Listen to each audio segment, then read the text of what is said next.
Namaskar, gente, namaskar. Então, vamos sentar, coluna reta, mãos cruzadas, pensar nossos alicerces necessários para uma mudança que contempla a todos, para o bem de todos. Assim que fizemos isso, aí pensamos: quem vai fazer? Qual tipo de pessoas? E finalizamos pelas ações. Eu pedi a Natasha, a Nirma, a mostrar os resumos que fizemos.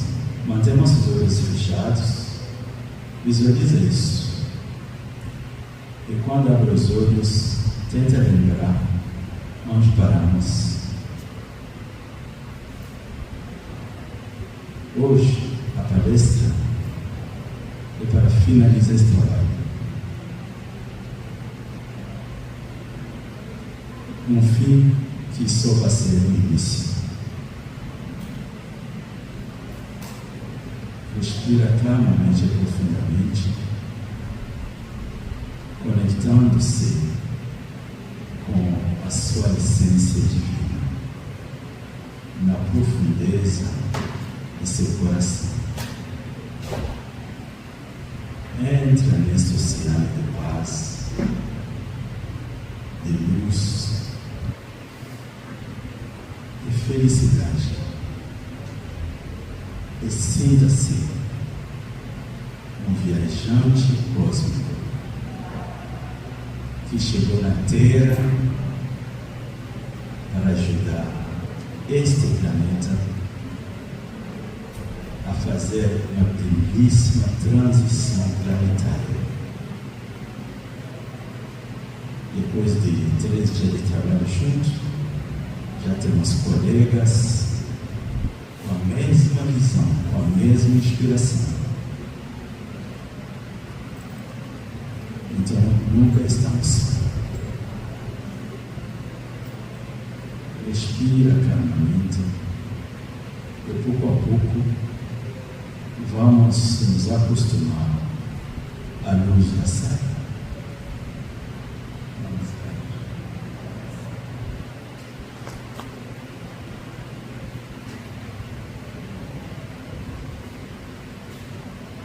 Eu acho que por chegar mais perto, né? Não precisa estar tão longe, né? Por vir mais perto aqui. Eu sou vegetariano. Né? Só para ler um pouquinho. Eu acho que eu vou deixar mesmo ler aquilo que escreveu. Tem microfone aí? Namaskar. Namaskar, querida. Ética, coragem, organização, solidariedade, fazer o que está próximo, necessidades básicas, coletividade, sustentabilidade, alegria, desenvolvimento, distribuição consciente dos recursos, plano tático, resumo consciente, revolucionário, inteligência,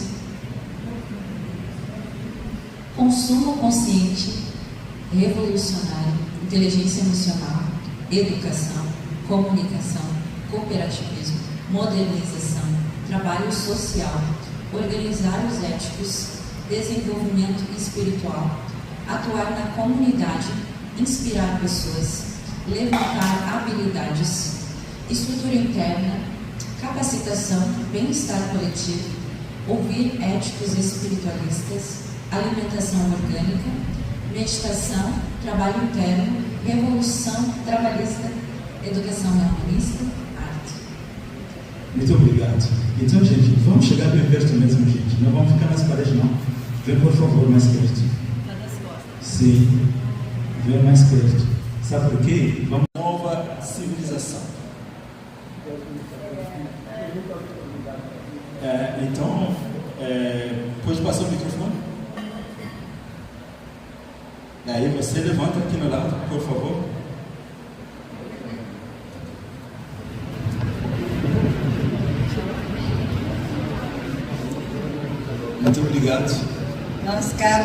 Spanish. Mi nombre es Chimoy, soy de Tucumán, norte de Argentina. Bueno, no sé si me van a entender el español. Perfecto. Bien, lo que debatíamos con el grupo era acerca de Proust, que tem que utilizar el micrófono. es la teoría de la utilización progresiva, atiende la parte económica y social de la Marga y atiende 5 necesidades básicas para eso que charlábamos acá: salud, educación, moralía o vivienda, le decimos nosotros, alimentación, vestimenta, y una célula importante de Proust son las unidades maestras. Una parte muy importante. Bueno, ¿qué necesita las unidades maestras? Charlamos un poco acá en el grupo. Son los sapipras, ¿no? Personas muy espirituales, con una práctica espiritual muy firme, muy fuerte. Y bueno, no sé, algo más van a agregar los siguientes grupos, me parece. Bueno, líderes, o sea, necesita líderes, pero necesita líderes fuertes. Esos son los sapipras básicamente, y también esos sapipras tienen que formar otros sapipras. Bien, eso nada más. Muchas gracias, hermana. Gracias. Muchas gracias. Fase é garantir as necessidades básicas, né? Então a Proust tem que se estruturar para isso. E também foi colocado o elemento do Sadvipra, que é um elemento muito importante. No Proust, sem Sadvipra não tem Proust. Vira uma coisa comum, uma teoria política que não tem sustentação, né? Eles colocaram também a questão da liderança, uma liderança servidora, uma liderança horizontal, uma liderança que nasce nas bases, pela sua dedicação para a sociedade. Agora, por fim dessa palestra, por favor, eu alavancei alguns pontos que acho importantes sobre o princípio, para falar que nós, primeira coisa a entender do Proust, não é uma teoria econômica só, não é uma teoria de lei só, é um modelo civilizacional. Por isso que vocês vão falar da civilização já. É um modelo civilizacional, não apenas econômico. Ele organiza a sociedade a partir de 5 eixos estruturais. Pode ser mais, tá? Não tem como citar tudo, mas peguei 5 que podemos ver bem rapidamente. O primeiro é mais importante dele todos, né? O eixo espiritual. Ética espiritual. Então falamos de corrupção, falamos de um monte de coisa mudar no mundo. Ninguém vai mudar isso se você não tem ética, pessoas éticas na sociedade. E quando se lembramos da visão do Platão, quando falava de liderança, ele falava quem tem que liderar, que nós chamamos de Sadvipra, né? A visão de Sadvipra é muito maior. Ele chamava homem filósofo. E aí, nesse homem filósofo, que deveria estar envolvido com a sociedade, que o que chamava política, né? Política, que seria a polis, a cidade, administrada pela ética. Vocês entenderam isso? Isso é na raiz da civilização ocidental. Então, de uma certa forma, já de pontapé, podemos entender que a civilização ocidental foi subvertida. Valores claros, como o que? Política. Hoje o que nós temos na sociedade é politicagem. O interesse da população é a última coisa que conta. O bem-estar da coletividade é a última. Então, o Sarkar volta e, com pé firme, coloca a questão da ética como início da sociedade. E não uma ética religiosa das igrejas, Desculpa, me permite falar como eu sinto, tá? Se alguém discordar, me questiona. Eu não sou Deus, eu erro também. Então, dá para ter um grupo de estudo bem bacana, discutindo, e quem sabe no final concordar e discordar. Mas não dá para bloquear o fluxo intelectual de qualquer um aqui. Então, a ética que ensinaram com as colonizações foi uma ética muito estúpida. Não rouba, não mente, não. Belíssimo. Criança pequena, você fala, não colocar a mão no fogo. Vira as costas. Vai colocar a mão no fogo. Não funciona. Uma sugestão negativa para a mente. Os humanos não evoluem pela negatividade. Os humanos evoluem pelo sonho, pela ambição, pela uma esperança, por algo grande a materializar. E portanto, no Tantra, a nossa ética são, na verdade, princípios éticos.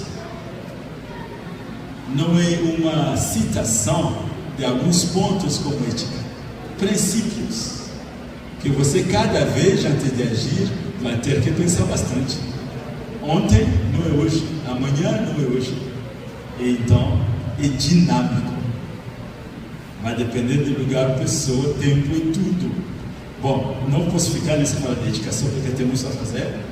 Então, agora a questão dos recursos materiais especificamente. Utilização racionais dos recursos. Utilização não dá para a água está acabando e alguém está deixando a pia aberta, a água indo. Isso é um desperdício que vai custar para a sociedade inteira, né? Como se utiliza os recursos tem que ser bem pensado antes de explorar, antes de cavar a terra, antes de fazer tudo. É uma revisão. Agora, esse conjunto inteiro que falamos da questão de necessidades básicas, o Sarkar faz uma colocação muito forte e firme, dizendo que a democracia política só vai ser realmente uma democracia, no sentido termo, no sentido de governo do povo, para o povo, pelo povo, somente quando tem democracia econômica. Até que não tem democracia econômica, estamos correndo o risco de chegar ao que ele chamava de oligarquia controlando o planeta. Hoje em dia, nos Estados Unidos, temos uma plutocracia, mais que uma oligarquia. Uma meia dúzia de pessoas controlando a estrutura econômica inteira e comprando votos e fazendo tudo e mandando no país todo. E se olharmos bem, parece que o planeta inteiro está caminhando em direção a isto. Então, democracia econômica significa descentralização econômica, significa indústria tríplice, pequena indústria, indústria mediana, indústria de grande porte, como que isso vai ser administrado. Eu não posso entrar no mesmo desses pontos tudo. Eu convido vocês, nós estamos na Anamarga, o Clube do Livro de Estudo. Então, oportuniza para entrar no Clube de Estudo do Proud também, para entrar no tudo isso. Meu papel hoje é de falar das idades mestras. Então, são elementos, economia equilibrada. No Brasil, que é o maior empregador no Brasil? E o governo, não é? Significa o quê? Que white collar job, como chama isso? White collar. São os trabalhadores do governo. Não, tem que ter equilíbrio. Qual a quantidade de pessoas no governo, qual a quantidade de pessoas nas indústrias, qual a quantidade de pessoas na agricultura, qual a quantidade de pessoas nessa questão do white collar job. Vocês vão ver que o desemprego no Brasil não se justifica. Tem muita coisa preenchida de gente fazendo coisas que não existe. Porque o sistema econômico, não só no Brasil, mas no mundo inteiro, é um sistema de centralização do poder econômico em mão de poucos. Esse poucos, seu objetivo é maximização de lucros. Maximização de lucros significa menos emprego, e cada vez que a tecnologia avança, dando oportunidade a facilitar o trabalho dos humanos, desemprego em São Paulo, por exemplo, Os bancos hoje estão desempregando os caras, porque agora dá para fazer tudo com a internet. Então, economia equilibrada. O Sarkar entra em assuntos assim muito sérios da economia quando ele fala da descentralização econômica. Existe um livro inteiro sobre descentralização econômica. Aí nós temos descentralização do poder. Poder centralizado significa a possibilidade de corrupção máxima.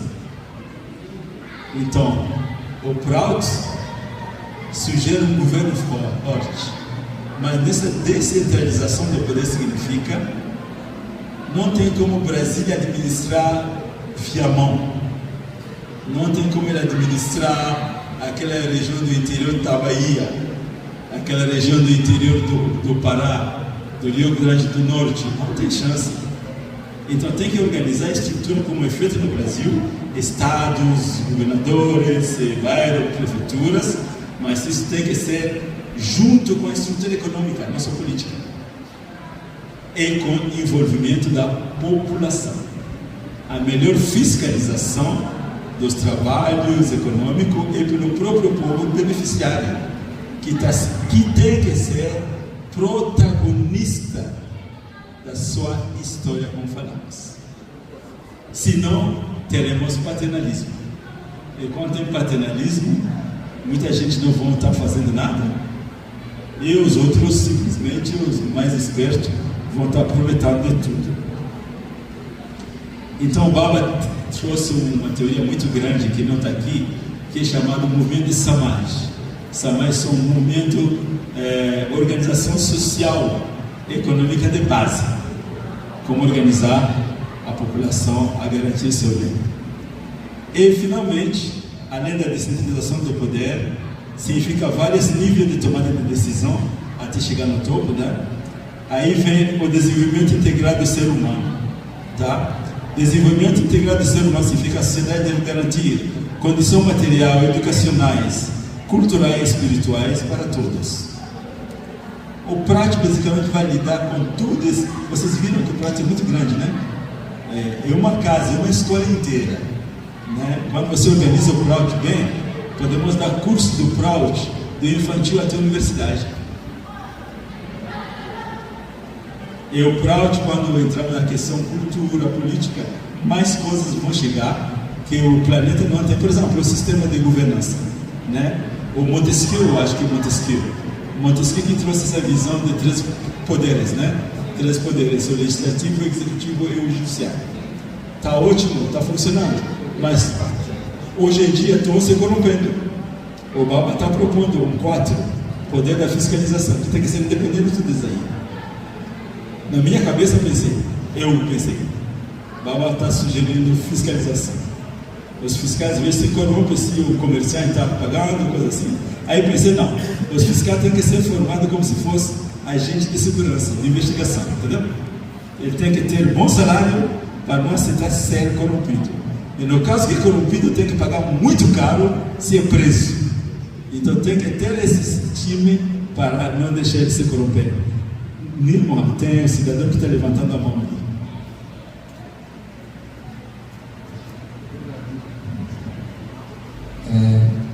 Boa tarde. Dada, eu trabalho num órgão do governo de fiscalização do município e de outros setores municipais. Eu posso garantir a você que hoje eu encontro dentro desse órgão, não por pertencer à nossa filosofia, mas verdadeiros sadvibras que estão concentrados na ética e assim na espiritualidade da religião deles, né? Mas que agem corretamente dentro da fiscalização das legislações que devem ser seguidas. Então, isso que você acabou de falar realmente é verdade. Eu tenho constatado isso, né? Que cada vez mais que são feitos, os servidores entram por concursos públicos, né? E cada vez mais o nível de ética e de responsabilidade deles são maiores lá dentro desse órgão. Muito obrigado, muito obrigado. Eu iria gritar, iria falar uhul! Isso que eu ia fazer.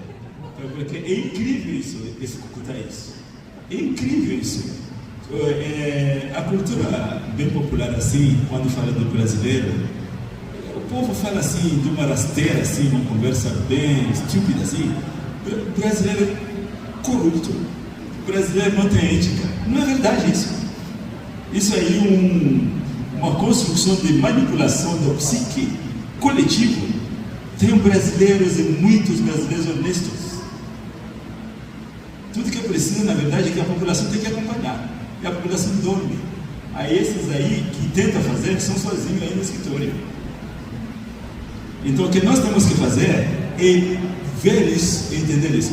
É um aspecto sobre o fraude da parte da governança, das estruturas governamentais, né? No nível, por exemplo, do Congresso, a maior corrupção desse país, o PCC, primeiro comando do Congresso. Quando você é eleito como deputado ou senador, é para você fazer leis. Você não é executivo, cara. Você não tem um orçamento budgetário para implantar coisas que você vai. Isso aí é corrupção. É corrupção onde os caras que estão no poder se ajudam o outro para manter o poder. Aí tem os que se chama emenda parlamentar. Quem fiscaliza as emendas? Existe um executivo que tem que fazer esse planejamento. Tem que ter o povo planejando as coisas. E a quantidade de dinheiro do governo, eu não vou ficar falando o nome dos presidentes, senão eu vou acabar caindo na brigalhada desse país. Mas não é possível que esses alimentos são segredos.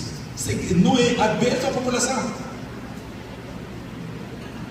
Vocês podem entender que falta de educação, que nós chamamos consciência social, econômica, política, qual vai ser o impacto na sociedade? Desculpa, eu fico me animando, mas tem trabalho muito a fazer hoje. Gente, então, vamos passar. Então, gente, o Proud não busca apenas justiça social. Isso está colocado de propósito. Quando nós colocamos que o Proud quer justiça social, os caras da esquerda ficam felizes e acham que vão ficar fazendo brigalhada de classes. Proud não acredita na brigalhada de classe. Justiça social no Proud nasce de uma palavra do neomanismo que o Baba chama de Sama Samaj Tattva. Sama Samaj Tattva em sânscrito, Sama é a mesma coisa, Samaj é sociedade, Tattva é princípio. Então Samaj Tattva é o princípio de igualdade social. Vocês entenderam isso, gente? Princípio de igualdade social. Não existe duas pessoas iguais. Então tratar todo mundo igual é o início da falhança em todos os aspectos. Tem que reconhecer a diversidade humana, tem que reconhecer a diferença de especialização. A questão é que todos têm que ter oportunidades iguais a estudar, a se capacitar, a trabalhar, a produzir, a se posicionar na sociedade. Então, esse é o nosso princípio. Então, quando no Brasil as pessoas falam de meritocracia, é uma falhança lógica muito grande. Por quê? Me lembro quando Temer era presidente, tinha um Michelzinho. Você lembra do Michelzinho? Ele tinha 5 anos. Ele ganhou de presente R$1 milhão, que foi colocar na conta para ele, de presente de 5 anos de aniversário. Ele ganhou um prédio na Paulista. Você acha que esse menino tem a mesma chance que o que está nascendo na favela hoje? Ou amanhã? São diferentes. O ponto de partida é o mesmo. Então, o que é meritocracia nesse caso? Então, o princípio nosso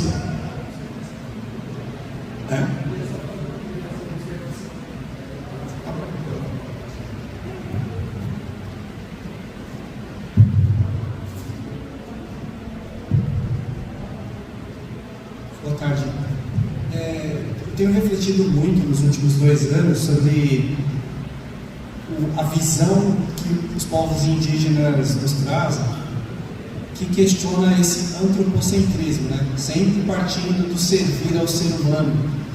E eles trazem uma abordagem que significa aquilo que é o Tecopurã, que é a conexão de fato entre o ser humano e a natureza, trazendo um olhar sociobiocêntrico. Então, não sei se no universo do Prout, essa questão da natureza, ela entra na perspectiva do que a ONU já faz, nada, né? Assim, é pouco, porque a natureza é muito desrespeitada e numa perspectiva que a gente tem refletido, se a gente trabalha, né, olhando apenas o ser humano, daqui a pouco a gente não vai estar mais aqui, né? Porque a natureza tem trazido, né, assim, uma resposta. Só para reflexão em torno do que é o Tecopurã, do que é o bem viver, enfim.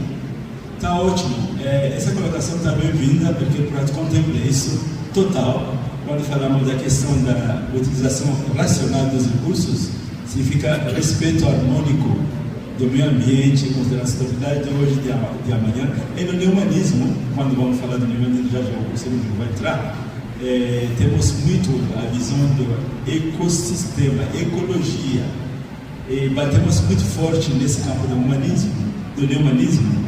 O humanismo do passado colocou o humano no topo da pirâmide planetária. Não só coloca ele no topo, e dá o direito de usar e desusar como quiser tudo o resto. O Prout fala não. O Prout no meio fala, nós fazemos parte da natureza. E temos relação de coexistência, de interdependência. Por exemplo, estamos tendo uma área aqui agora, fresco. De onde vem? Da natureza. À noite, estamos respirando oxigênio. As plantas estão transformando nosso carbono em oxigênio. Nosso carbono está indo para eles. As águas que vêm, não tem como não considerar a natureza, o meio, e aí temos consequências já claras no Rio Grande do Sul, com as enchentes que aconteceram aqui. Em São Paulo, perto da minha casa tem um trem. Aquele trem, quando chove muito, vira um rio e mata a gente. Porque São Paulo inteiro é pedra. Então, sim, temos que considerar. Então, gente, Prout então não busca apenas justiça social, busca uma sociedade que favoreça a evolução da consciência humana. O negócio é evolução. É a ciência de organizar a sociedade para servir ao ser humano. Aí, quando fala ser humano, como se fosse esquecendo os animais, nem plantas. Mas, na verdade, a todos os seres. Beleza. Vamos avançar um pouco mais, por favor. Você chegou a comentar que o objetivo não é buscar a luta de classes, né? Mas como é que fica a questão, por exemplo, da acumulação de capital, né? Então, por exemplo, você vê, por exemplo, milionários, né? Acumulando, e por consequência isso acaba gerando desigualdade. Então, nos casos de justiça social, talvez delimitar um teto, alguma coisa, por consequência, você vai estar mexendo com gente que tem poder, e por consequência entra em luta de classe. Então, como fugir da luta de classe? Isso. Da justiça social. Essa é uma pergunta muito importante no Prout, que a perspectiva materialista do Karl Marx da sociedade, onde ele divide a sociedade em exploradores e explorados, proletariado e os, como chama o outro lado? Os donos do meio de produção. É uma análise que não se sustenta no estudo histórico que nós fazemos no Prout. Quando estudamos no Prout a evolução da sociedade humana, nós vemos que na primeira fase, você tinha agricultores, pessoas vivendo com colheita, Em algum momento, entre eles, apareceu mais forte, começou a organizá-los.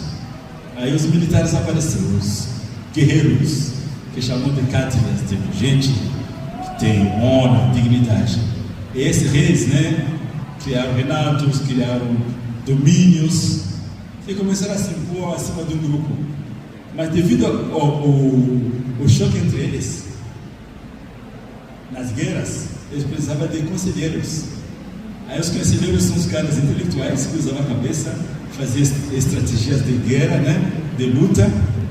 E pouco a pouco esses caras ficaram mais fortes que os guerreiros. Eles entenderam, pô, esse cara não vale nada, nós que matamos ele. Aí você vê na Europa, por exemplo, essa passagem de reis à igreja, que eram os intelectuais que dominavam a sociedade. Aí a igreja também, para se sustentar, tudo esse jeito de sustentar, eles precisam de bens, eles precisam assegurar mercadoria na sociedade. E essas coisas não vêm da igreja um deles, vem do comércio. Aí vem os baixas. Aí nós vemos essas 4 classes: trabalhadores braçais, os guerreiros, os intelectuais, os comerciantes. Como que eles governam? Os trabalhadores braçais não governam nunca. Eles, tudo que eles precisam é pão e manteiga. Eles estão felizes. Os guerreiros, eles governam pelo mão forte, disciplina, ordem, sistema. Eles são muito orgulhosos. Se tu mexe com eles, perde a cabeça sem destaque. Agora os intelectuais não, são mais educados, mais sutis. Eles não usam, não corta a cabeça não. Eles governam com caneta.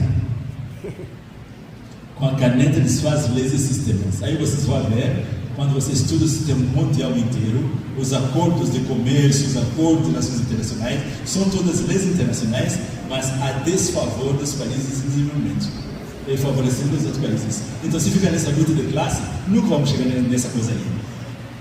Aí, finalmente, esse intelectual só sabe governar mesmo com caneta, cria lei, cria constituição, cria todas essas coisas maravilhosas.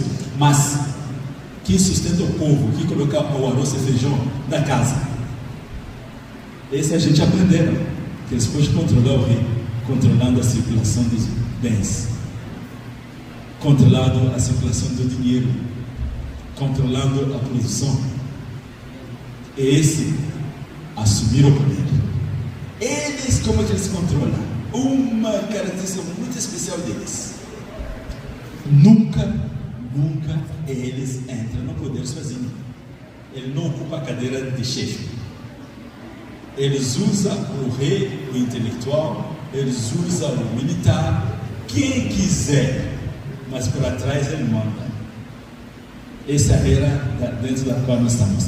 Então, considerando isso, o Sarkar fez uma proposta. A proposta que eles alavancaram aqui de Sadvipra. Sadvipra que seria?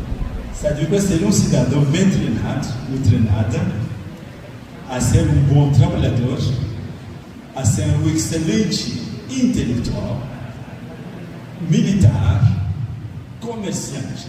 Ele tem que ter as características das 4 classes sociais. E diz que ao longo da humanidade, o ciclo social vai girando e numa era específica, um dos grupos está dominando.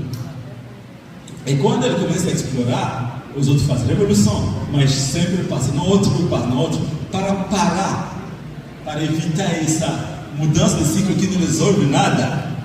Ele sugeriu o Sadvipra, que entende tudo isso e que vai planejar de forma para acelerar a sociedade no próximo ciclo, para continuar bem nessa cidade. Então, o que você falou em termos de distribuição de renda, por exemplo, né? Você está falando diretamente dos impostos, não é? Então, no caso disso, o Proud tem um princípio bem forte. Um dos princípios fundamentais do Proud é que nenhum indivíduo é permitido acumular riqueza indefinitivamente demais sem a aprovação do corpo coletivo. Isso é uma coisa difícil hoje de falar, porque hoje tem livre acumulação, mas partimos do princípio que os bens materiais são limitados. Então, a acumulação excessiva de vai com certeza gerar carência em algum lugar. E assim que nós temos um sistema econômico, onde fazemos estatísticas e falamos, está melhorando, mas ainda tem 25% na pobreza. Quando tem 25% na pobreza, no Brasil, por exemplo, temos 5, 6 famílias que controlam a estrutura econômica inteira desse país. Qualquer governante que chega lá em Brasília vai ter que bater a porta dele se quer governar. Então, essa é a realidade. Tá bom? Vamos passar, gente. A gente tem que chegar no assunto de hoje. Vamos lá, o nosso grupo, a gente falou em neohumanismo. Mais perto. Mais perto? Som. Agora?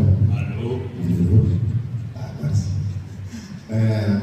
Então a gente primeiro falou que o neohumanismo seria a filosofia em que o Prout iria se basear, porque o capitalismo está baseado no individualismo, o comunismo está baseado no materialismo. O que seria o neo-humanismo, né? Neo como uma palavra novo, humanismo como humano, seria uma nova visão dos seres humanos em relação ao planeta, o ecossistema que a gente vive. E nesse neo-humanismo, todos os seres, eles são manifestações da consciência cósmica, de Deus, todo mundo faz parte da mesma fonte, e todo mundo precisa ser tratado, cuidado, observado da mesma forma, com o mesmo respeito. Então, a terra, os minerais, a água, né? O planeta, de uma forma geral, os animais, os seres humanos, todo mundo precisa ter o mesmo cuidado, o mesmo direito, a mesma atenção. Gente, muito obrigado, muito obrigado. Então, gente, vocês estão vendo a visão do Prout é para resolver a coisa física da Terra mesmo. A crosta da Terra é dura. E não adianta falar amor, assim, amor sim, mas como que essa amor é materializada para atender o cara que está com fome lá fora? O Prout entra nesse campo. O Baba diz uma vez, né, que apesar de Shiva ter vindo para cá no planeta Terra, Krishna ter vindo para cá e outros mestres vieram, nenhum deles deixou uma teoria econômica, política, social. Os ensinamentos ficaram no céu, iluminação, mukti, moksha, toda essa coisa bonita, paraíso, mas não tiveram alicerce para trazer isso na materialidade do dia a dia do ser humano. O Prout faz isso. Só que para fazer essa materialidade, tem que haver um link entre essa ideia espiritual altíssima e a matéria. Esse link se chama neo-humanismo. É a cultura que os caras vão explicar já, né? A cultura que vai inspirar o Prout. Que o Prout não é uma teoria artificial, imaginada e criada achando eu acho que não. É uma teoria que nós chamamos que se comprovou pelo estudo histórico do planeta Terra. E tem palavras em sânscrito que eu poderia usar, mas prefiro não usar demais, senão vou complicar a minha palestra, né? Mas em termos de teorias, teorias que nascem do intelecto. O cara imagina, gera uma teoria e acha que está certo. Mas essa teoria às vezes é mentirosa. Vocês podem ver no planeta, tem um monte disso aí. Teoria para enganar. Por exemplo, me desculpa, mas eu vou falar. Neoliberalismo, por exemplo, uma teoria para enganar a humanidade. Uma teoria que serve a acumular riqueza na mão de pouco. Não uma teoria que pretende distribuir riqueza. O que ele diz no neoliberalismo? Eu tenho um livro, estou lendo aqui. Se alguém se interessa, depois partilha o título. Fala assim: liberdade de empreender. Bacana, liberdade, sabe? Os humanos gostam, ser livre. Então, quando você fala liberdade de empreender, ganha. Liberdade de pensar, liberdade de criar. Todo mundo está de acordo com isso. Só que agora, quando você permite poucas pessoas acumular riquezas infinitas, sabe o que eles dizem? Pela mão invisível da economia, essa riqueza vai fazer o trickle down. É como a água que está caindo, tem um lago enorme ali, aí vai pingando para aqui embaixo. Vai pingando. Mas qual é o sistema desse pingar? Como que faz? Eu ganhei 1 bilhão, 10 milhões, 40 milhões. Qual é o sistema desse 40 milhões pingar para vocês? Irrigar, ir devagarzinho. Não existe. O que existe? A mesma teoria neoliberal parte do princípio, esse é fundamental, que o ser humano é um ser essencialmente egoísta. Então, se eu sou egoísta, egoísta e ganhei 40 milhões, eu não vou querer te passar um centavo, ele é meu, vá trabalhar. Então, é muita contradição. Só que não sei onde os humanos colocaram as cabeças. Desculpa, eu vou dizer isso porque é muito vergonhoso com tanta PhD que temos no planeta Terra, que essa coisa vem andando desde que eu me conheço como gente, e essa história vem andando no planeta Terra. E no Brasil, recentemente, estamos brigando nisso. Não dá. Então, são teorias que não têm sustentação no campo da prática. Elas podem soar bonita a ouvir, como a teoria da igualdade de seres humanos. É bonito, todo mundo igual, legal, vamos ganhar todo mundo igual, bacana, eu quero, sociedade é todo mundo igual, que maravilha. Onde que isso vai acontecer? Um grupo pequeno de 5, 6 pessoas sempre tem características diferentes de 5, 6 pessoas. E tem que acontecer a realidade. Então, gente,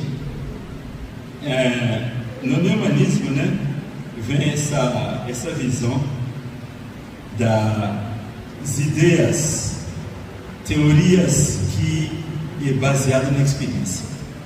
Chamamos no Tantra Prabiomic Tattva, separada do que chamamos de Siddhantic Tattva. Siddhantic Tattva são teorias que vêm de lógica matemática, às vezes está certo, às vezes não. É isso. Então, para isso, o neohumanismo é essa teoria que faz o link entre o sublime e a matéria. E aí, gente, são 4 elementos. Já que está aqui bem rapidamente, pode passar o negócio para eu não ficar falando, a minha voz vai estragar tudo. Passa. Lê o número 1. Expansão do conceito de quem importa. Tudo? Lê tudo, rapidamente. O valor não se limita ao ser humano individual, inclui todos os seres humanos, todos os seres vivos e ecossistema como um todo. Supera antropocentrismo, nacionalismo e sectarismo. Isso, número 2, passa para outro, para ler o 2. Desconstrução dos sentimentos estreitos. Neohumanismo combate o nacionalismo estreito, racismo, castas, dogmas religiosos, identidades exclusivas, porque sentimentos estreitos produzem exploração. Exatamente. São essas coisas. Passa.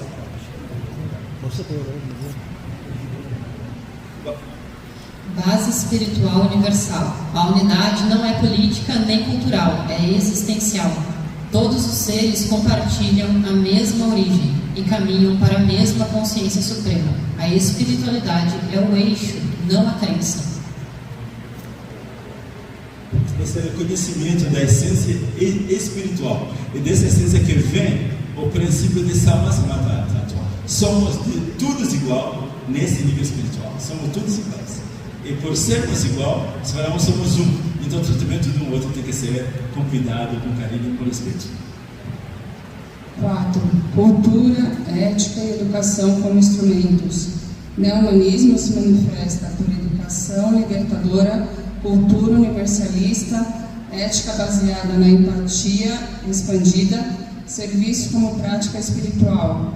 Forma o tipo humano necessário para uma nova civilização. Então vocês estão vendo, né? São os pontos que colocamos naquela tabela do outro dia, que estão sendo expandidos de como realmente podemos materializar. Que aí a filosofia para de ser uma coisa voando nas estrelas, vira algo praticável.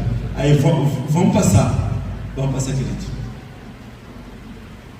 O neohumanismo não é apenas sobre amar mais. Claro, é sobre amar mais, mas não apenas. É sobre pensar, sentir, organizar a sociedade a partir da consciência universal. Transformar o amor em ação. O ponto de partida é esse. Gente, grande mudança de paradigma na estrutura vigente no planeta inteiro.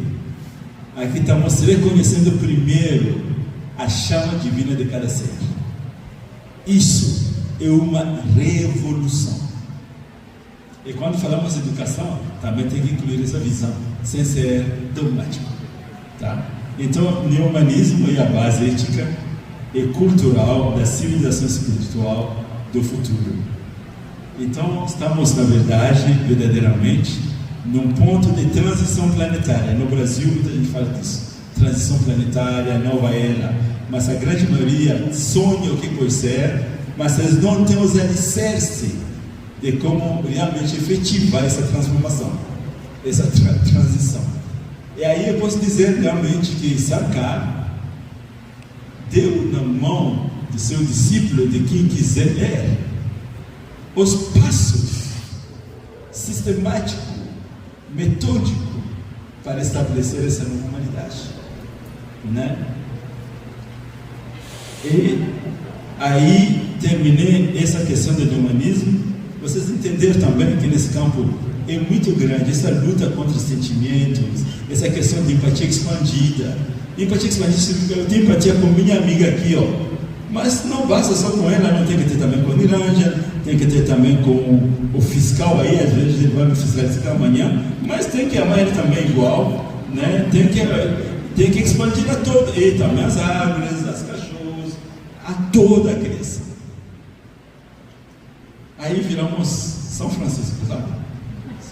São Francisco, Jesus, Budas, né? Esse estado, o Platão, o sonho dele é criar homens filósofos, seres humanos cuja ética é alta e cuja compreensão. Baba chama de satripas.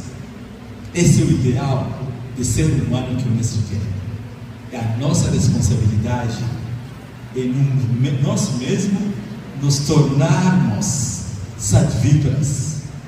E quando nos tornando, ajudar os outros também a se tornarem. Isso é uma mudança no campo da educação. A educação atual é uma educação que cria técnicos, pessoas que sabem fazer tal trabalho, basicamente empregado do sistema. O mestre está propondo criadores, co-criadores no planeta Terra. Acho incrível. Vocês não acham? Eu também acho. Quando eu conheci o mestre e li a filosofia dele, eu fiquei pensando assim, pô, o cara é malandro, ele roubou minhas ideias. Eu pensei assim, só que depois, né, quando eu pensei assim, ele roubou minhas ideias, aí eu pensei, mas ele consegue articular isso muito melhor que eu. O Baba não fala de teorias, ele fala do coração humano, da sua busca existencial, do seu sonho de estar bem com ele mesmo, com o ambiente e com todos. Aí dá alicerce para isso. E além, não compararíamos Baba, podemos comparar para a questão intelectual, né? Por uma questão intelectual, de análise intelectual, mas a filosofia de Baba é uma coisa original. Claro, um monge, você pode dizer, o monge que está falando, analisem, e se encontrar defeito, me chamam para dialogarmos. Eu vou agradecer, mas realmente é muito bom. Então vamos entrar no terceiro grupo. O terceiro grupo tinha um papel muito importante. O que é espiritualidade? Então, ouvindo um pouco por favor, aqui na frente.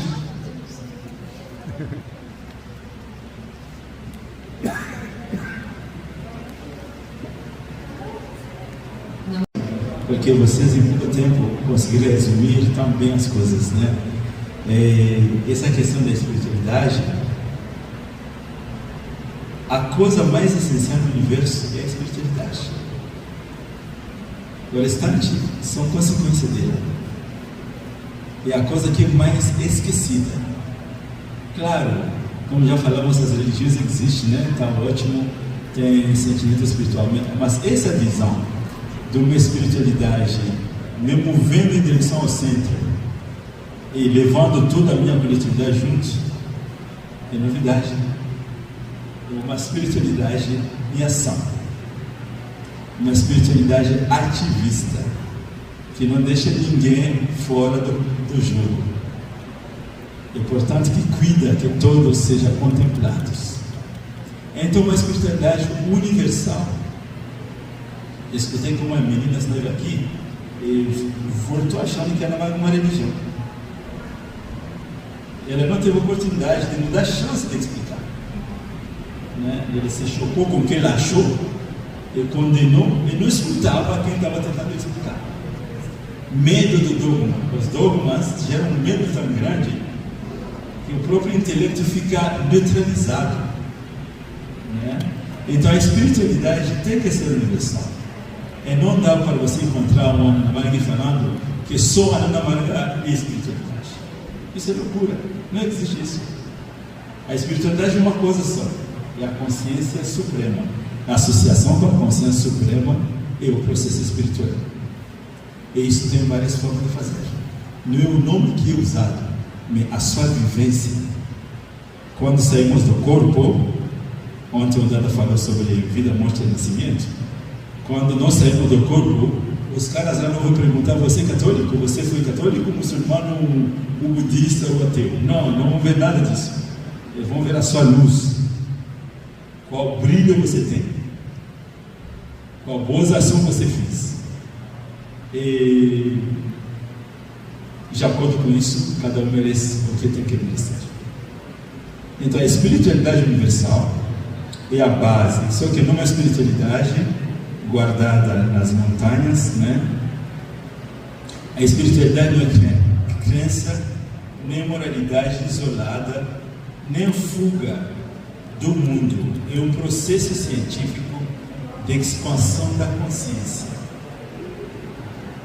Expansão da consciência, expansão do eu, do meu espírito limitado até abranger o universo inteiro, o cosmos inteiro. E aí tem que haver método, não algo que acontece por acaso.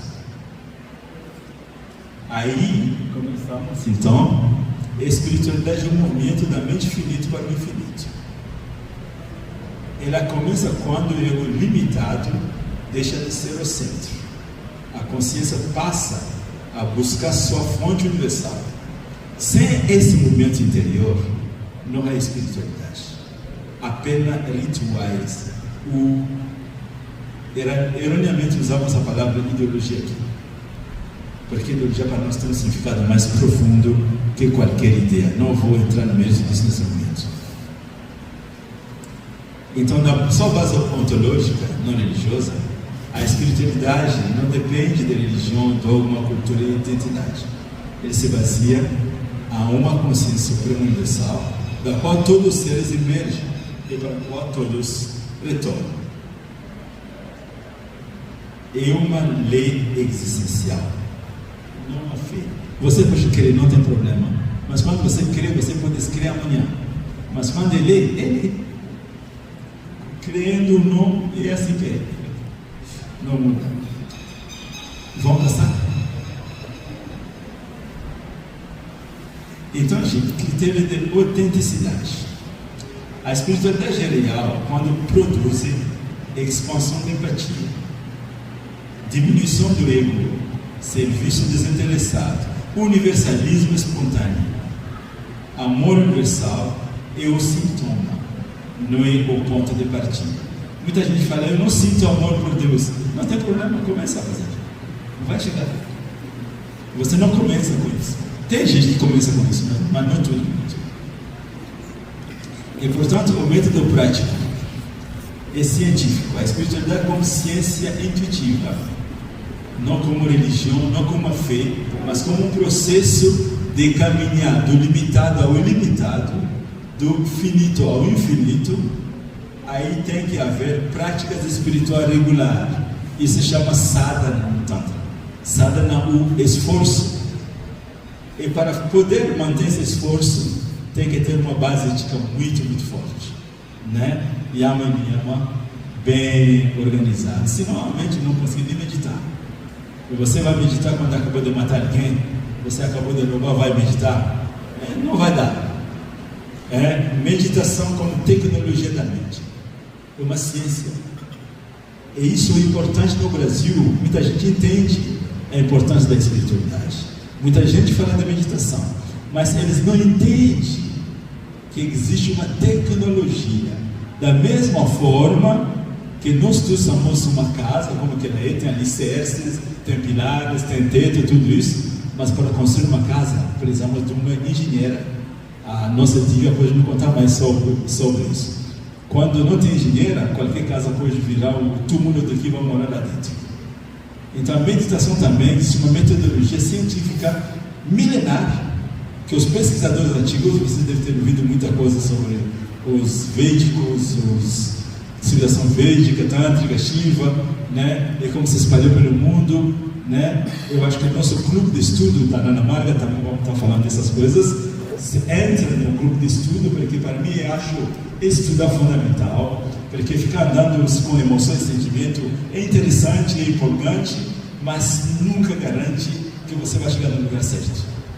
Então, não elimina sentimento e emoção, não, mas dá para eles o alicerce da racionalidade, da compreensão, aí da firmeza no bem, sabe? Firmeza.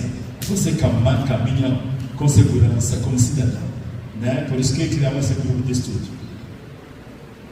Então, gente, além da prática, então, relação com a sociedade e ação, aquela coisa que foi colocada pelo grupo. A espiritualidade não se opõe à vida social. Ela orienta a economia, a política, a cultura e a educação. Chega o tempo onde o povo diz que o espiritualista fica vivendo no idealismo, lá no céu, sem pé no chão. Aqui estamos falando de uma espiritualidade profunda, atuando em cada pequeno espaço dessa terra, cada poeirinha dessa terra. E nós estamos ali juntos. Aí, para contrabalançar, o que vocês vão dizer para os materialistas, que sem espiritualidade, a ação social se torna materialista. Vocês estudam todos os programas dos governos, brasileiro e qualquer fora, o final é materialismo. Inclusive, no mundo inteiro, fica muito difícil de falar de espiritualidade nesse sentido que estamos falando aqui. O que as pessoas falam mais é religião, é dogma, é crença. E francamente, entre nós, me permite de novo ser bem sincero, se eu tivesse a capacidade de fiscalizar, eu não permitiria nenhuma prática pseudo-espiritualista que explora o ser humano. Quando você encontra num país banca religiosa, onde os membros de uma religião específica é obrigado a votar num cidadão, independente do seu mérito e capacitação, isso vai contra o bem comum. Se vai contra o bem comum, é antiético, então sim. Porque Aristóteles define a ética como a luta, a busca do bem comum. É algo que vai contra isso, não pode. Mas, como nosso povo planetário é cheio de dogmas e medo de tudo, mesmo um governante que compreende isso não tem facilidade de atuar como estou falando aqui. Eu falei, eu sou um monge sentado aqui, me coloca lá no governo, não vou conseguir fazer isso. Temos quantos milhões de brasileiros? 140 milhões. E eu vou dizer para ele que a sua religião não presta mais? Como vou fazer isso? Não tem como fazer. Você vai ter que conviver. E portanto a educação. A educação do povo tem que trazer esse conhecimento na rua, nas escolas. É o processo metódico e possível para materializar essa coisa toda. Então, como vocês entenderam,